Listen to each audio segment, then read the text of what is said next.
6 महीने में कैसे कराएगा? और उस बच्चे का भी क्या होगा जो सिलेबस 1 वर्ष में करना था उसे, और वो सिलेबस उसे 6 महीने के अंतर्गत करना पड़ेगा। तो कठिनाई होगी या नहीं? बोलिए, नहीं होगी? आप तो बड़े इंटेलिजेंट हो।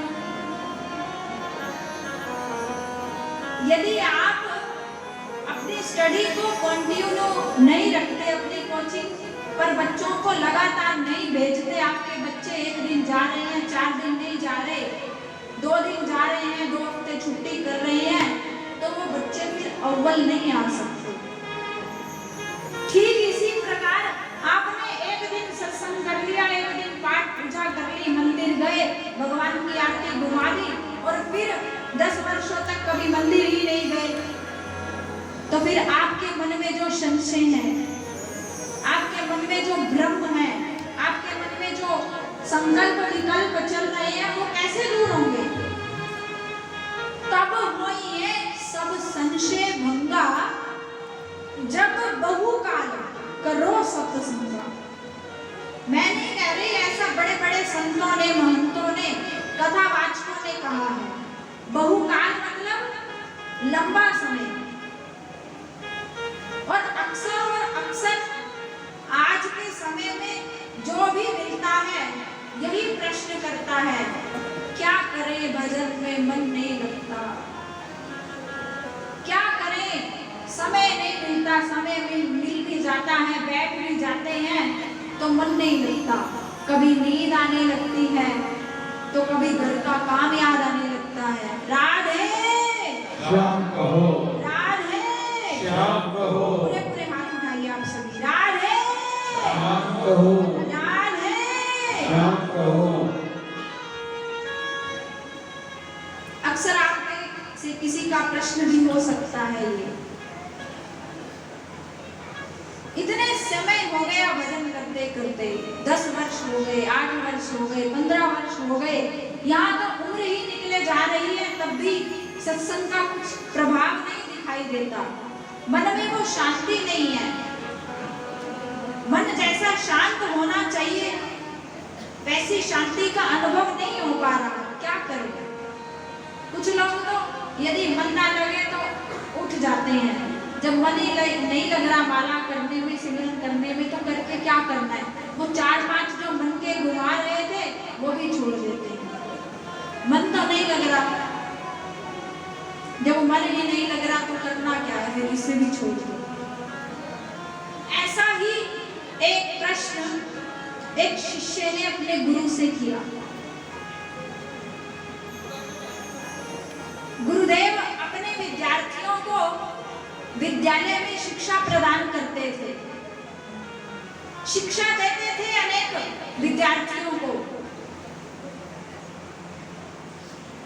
एक शिष्य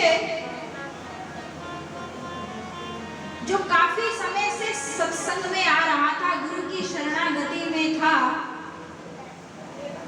वही आश्रम में शिक्षा ग्रहण कर रहा था। एक दिन गुरु ने उसके चेहरे पर प्रश्न चिन्ह देखा। शिष्य के मन पर चिंताजनक स्थिति है, चिंतित है शिष्य, अप्रसन्न है। आप प्रसन्न हैं या अप्रसन्न हैं, आपका चेहरा बता देता है। कई बार आप यदि खुश होते हैं तो आपके चेहरे से ही आपकी खुशी झलकती है, पता चलता है स्पष्ट रूप से आज आप खुश हैं। और यदि आप चिंतित हो तो भी आपका मुख बता देता है कि आज आप चिंता में हैं किसी की। सामने वाला पहचान जाता है आपके मुख को देखकर, आज आप चिंता में हैं। तो मुख जो है व्यक्ति का दर्पण है। आपका मन कैसा है, आप खुश हैं या नहीं है खुश, तो आपका चेहरा स्पष्ट कर देता है। जैसे ही गुरुजी ने अपने शिष्य के चेहरे पर अप्रसन्नता के चिन्ह देखे तो गुरु शिष्य से कहने लगे, बेटा क्या बात, कोई परेशानी है आपको? यहाँ विद्यालय में रहते हुए किसी ने कुछ कह दिया, किसी की बात बुरी लगी, क्या बात है, आप अप्रसन्न क्यों हो? तो शिष्य ने हाथ जोड़ लिए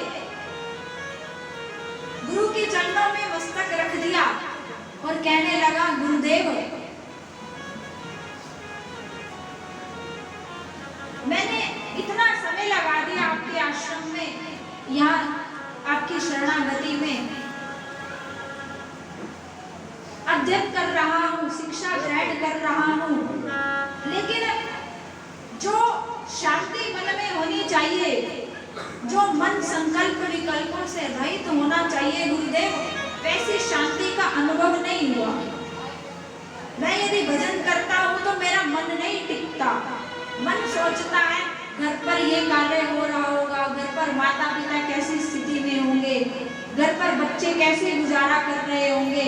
मन कल्पनाएं करता रहता है भजन करते समय। तो गुरुदेव मैं चाहता हूँ जब मेरा मन लग ही नहीं रहा आश्रम में, तो मैं आपके आश्रम में रहकर आपको कष्ट क्यों दूं? मैं अपने घर जाना चाहता हूँ। गुरु ने कहा, बेटा तुम्हारे प्रश्न का समाधान मैं कुछ समय में करूंगा, लेकिन तुम्हें अभी अपने घर नहीं भागना। जैसे अभी चर्चा चल रही थी कि हम माला जप रहे होते हैं, मन नहीं लगता तो छोड़ दो। ये भी क्या करना है जब के, जब मन ही नहीं लग रहा तो इसे भी छोड़ दो। तो गुरुदेव ने उस शिष्य से कहा, बेटा जो गौशाला में जिस टोकरे से हम गाय का गोबर उठाते हैं, वो गोबर से सना हुआ टोकरा लेकर आओ, और जो पास में नदी बह रही है उसे नदी के जल से भरकर लाओ। अब शिष्य कहने लगा, टोकरे को भी क्या कभी पानी से भरा जा सकता है? एक छिद्र युक्त बर्तन में भी कभी पानी ठहर सकता है? लेकिन गुरुजी ने पहले ही कह दिया कि प्रश्न नहीं करना मुझसे, किंतु परंतु कैसे होगा कैसे नहीं होगा ये मत पूछना। राधे राधे, हाथ उठाइए ना। राधे राधे। आप में से कई लोग कहेंगे, तंगी कर दिया दीदी ने तो हाथ उठा कर, बार बार कहती है हाथ ऊपर उठाओ, बार बार कहती है हाथ ऊपर। ये हाथ उठाया क्यों जाता है बार बार? जब कोई व्यक्ति तैरते हुए पानी में डूबने लगता है और स्थिति ऐसी आ जाए कि उसे लगता है कि अब वो बच नहीं पाएगा, तो उस समय उस स्थिति में वो अपने हाथ उठाकर सामने वाले को संकेत देता है कि मैं अब डूबने जा रहा हूँ, मुझे बचा लो। तो जब आप सत्संग में बैठकर अपने हाथ उठाकर ठाकुर जी से कहोगे कि हे कन्हैया, हम इस भवरूपी सागर में डूब रहे हैं, हमें भी आकर बचा लो, तो कन्हैया आपकी बाह पकड़ लेंगे। और ना जाने वो कौन सा क्षण हो जब आपकी बाह पकड़ ले और हम सबका बेड़ा पार कर दे। इसीलिए बार बार कथा में हाथ उठाया जाता है। बोलिए राधा रानी की, वृंदावन धाम की जय घोष करने में भी संकोच मत कीजिए। यदि आप विजय प्राप्त करना चाहते हैं, हर कोई चाहता है कि मेरी जीत हो, कभी भी मैं हारूं ना। चाहते हो या नहीं? चाहता है कोई अपने जीवन में हारना? बोलिए, हर कोई जीतना चाहता है। तो जब आप भगवान की जय करोगे तो भगवान आपकी विजय करेंगे। इसीलिए भगवान की जय घोष में कभी भी संकोच मत कीजिए। तो गुरु ने शिष्य से कहा था कि किंतु परंतु क्वेश्चन मत करना, जैसा मैं कहूं वैसा ही पालन करना, मेरी आज्ञा का। शिष्य टोकरा लेकर, छिद्र युक्त टोकरा लेकर नदी के किनारे पहुंच गया। नदी से जल भर रहा, लेकिन जैसे ही टोकरे को लेकर 4-5 कदम चला तो जल निकल गया, जल से रिक्त हो गया वो पात्र। दोबारा फिर प्रयास करता है जल भरने का, लेकिन अभी सिर्फ एक ही कदम चला था, तब तक वो पात्र जल से रिक्त हो गया। तीसरी बार फिर कोशिश करता है कि ये गुरु ने आज्ञा दी है तो मुझे पालन करना चाहिए।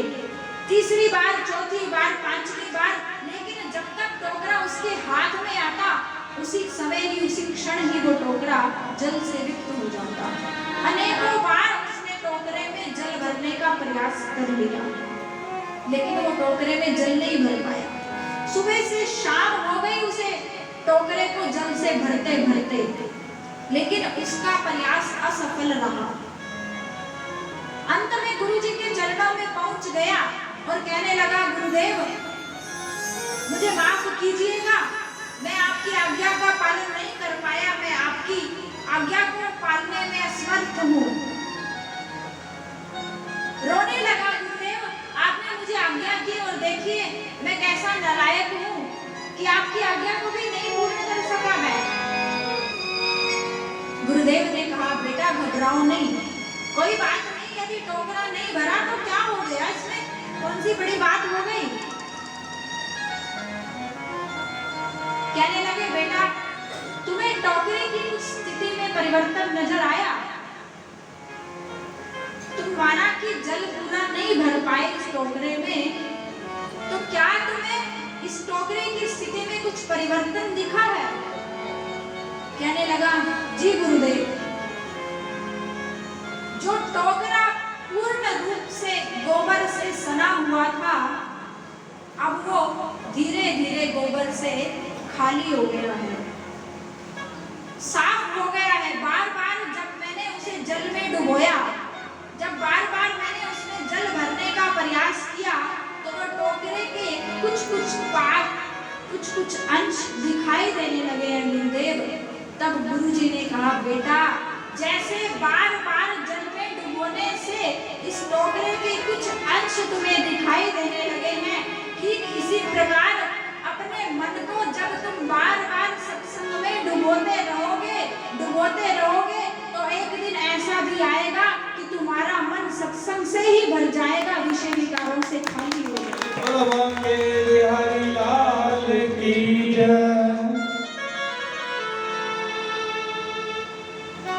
अब आपको मन ना लगने पर भी सत्संग में जाना जरूर है, बैठना जरूर है।